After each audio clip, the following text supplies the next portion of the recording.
Magneron, named after a French seafarer who discovered it, it is described as the pride of the Sakhalin region. We'll take a look what's in store for us here.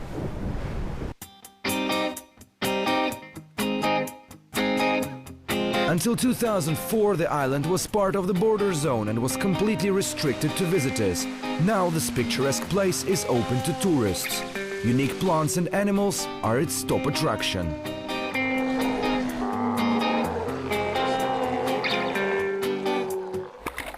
Dmitry has been exploring the depths of the world's seas for several decades, but it's here at Magneron Island where he has finally found what he'd been looking for. The water here is very clear, the visibility is very good, and the underwater world here is extremely rich.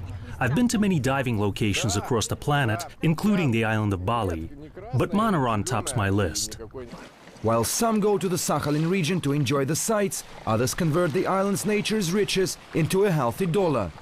It is home to the biggest seafood processing factory in Russia, the Tunai-Cha. Hundreds of thousands of tons of fish get caught in the nets to later produce delicious salmon caviar, almost a necessary attribute of any feast in Russia. The owner of the enterprise says a good fishing season can bring him more than $100 million net profit. And to a large extent, this is owed to what Sakhalin offers environmentally. The Tunai-Cha operates in only a natural habitat. A mild climate, unique natural sights and delicious seafood. Sakhalin can offer a diverse holiday for those who are not afraid to travel 10,000 kilometers from Europe. The question is whether this distant land would ever be able to become a major tourist destination.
Back in the 18th century, Russian explorers built a chapel on the Kurils.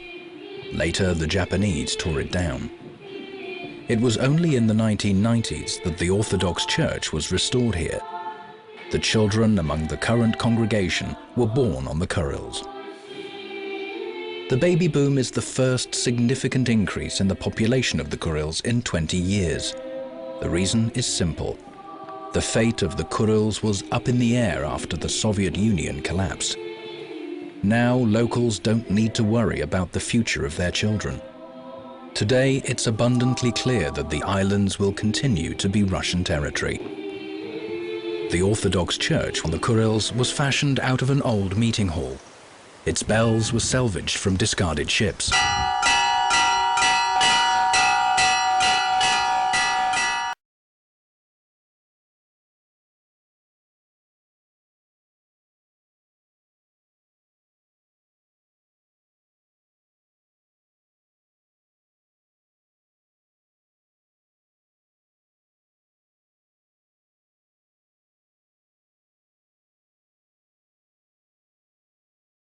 Russian seafarers first visited the Kurils in the late 17th century.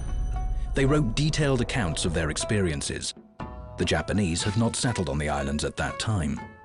Here, the Russian voyagers met the Ainu, the indigenous people of the Kurils, who looked more European than Japanese. The language they spoke differed from Japanese as well. Today, the Kuril Nature Reserve covers an area where the Ainu used to live.